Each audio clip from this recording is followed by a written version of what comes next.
Hi everyone, welcome है आपका एक नए वीडियो में। तो आज के इस वीडियो में हम डिस्कस करेंगे शेप और ज्योमेट्री के बीच के बेसिक डिफरेंस जो कि हर MSc entrance like IIT JAM DU BHU में पूछे ही जाते हैं, जो कि हमें कहीं ना कहीं कंफ्यूजन क्रिएट कर ही देते हैं। उन सब में एक कॉमन क्वेश्चन जरूर होता है। तो आज मैं बताऊंगी कि कैसे आप स्ट्रक्चर के हेल्प से किसी भी मॉलिक्यूल के शेप और ज्योमेट्री को विद इन अ सेकेंड निकाल सकते हैं। तो चलिए शुरू करते हैं। तो सबसे पहले हमें स्टार्ट करने से पहले ये जानना है दो बातें कि एक्चुअली में ज्योमेट्री और शेप होती क्या है। तो किसी भी मॉलिक्यूल के ज्योमेट्री को हम उसके बॉन्ड पेयर और लोन पेयर को ऐड करके निकालते हैं।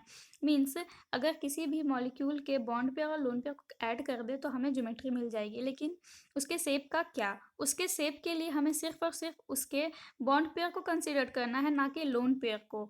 तो इस अमोनिया के केस में हम देख सकते हैं कि इसमें 3 बॉन्ड पेयर है और एक लोन पेयर है।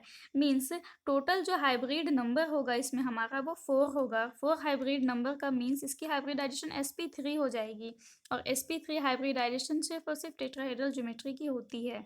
तो इसे हम कह सकते हैं कि जो NH3 अमोनिया की जो ज्योमेट्री होती है वो टेट्राहेड्रल होती है। लेकिन इसके शेप का क्या? इसके शेप को हम कैसे निकालेंगे? तो इसके शेप के लिए हमें इसके जो लोन पेयर है उसे हटा देने, मतलब सिर्फ और सिर्फ बॉन्ड पेयर को कंसीडर करेंगे। अगर सिर्फ बॉन्ड पेयर को कंसीडर करेंगे तो वो कुछ इस तरीके से हमें पिरामिड की तरह दिखेगा। तो इसे हम कह सकते हैं कि जो हमारा अमोनिया होता है वो पिरामिडल शेप का होता है।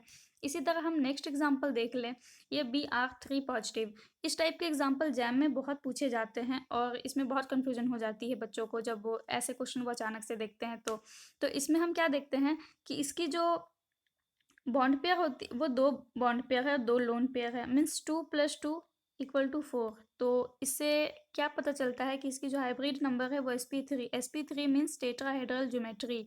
लेकिन अगर इसके लोन पेयर को हम हटा दें तो सिर्फ और सिर्फ इसमें 2 बॉन्ड पेयर बचेंगे। दो बॉन्ड पेयर जो कि हमें भी शेप के जैसे और बेंट दिखाई दे रहे हैं। तो कह सकते हैं कि इसकी जो शेप होती है वो भी शेप होती है और बेंट शेप होती है। तो Br3 पॉजिटिव जो है हमारा टेट्राहेड्रल ज्योमेट्री का होता है, लेकिन इसकी शेप जो होती है भी शेप होती है और बेंट शेप होती है। तो अब हमारा जो नेक्स्ट एग्जांपल है वो है इंटरहैलोजन कंपाउंड ClF3। तो ClF3 में हम क्या देखते हैं कि क्लोरीन के पास 3 फ्लोरीन एटम बॉन्डेड है और 2 लोन पेयर है। तो इसकी ज्योमेट्री निकालने के लिए हमें सबको ऐड करना होगा।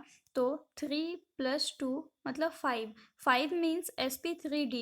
sp3d जो होती है वो हमारे ट्राइगोनल बाइपिरामिडल ज्योमेट्री देती है, लेकिन इसके शेप के लिए हम फिर से इसके लोन पेयर को हटा देंगे और सिर्फ इसके बॉन्ड पेयर को कंसीडर करेंगे। तो इसके बॉन्ड पेयर को कंसीडर करेंगे तो हम यहाँ देख सकते हैं कि ये कुछ टी शेप का ऐसे हमें दिखाई दे रहा है। तो इस कह सकते हैं कि इसकी जो शेप होती है वो टी शेप होती है, लेकिन ज्योमेट्री ट्राइगोनल बाइपिरामिडल होती है। ऐसे हम किसी भी कंपाउंड के शेप और ज्योमेट्री को इजीली निकाल सकते हैं विद इन अ सेकेंड। और अगर आपको इसके रिलेटेड कुछ भी क्वेश्चन पूछना हो तो आप कमेंट कर सकते हैं, और कोई भी डाउट हो तो आप हमारे टेलीग्राम ग्रुप में पूछ सकते हैं। Thank you.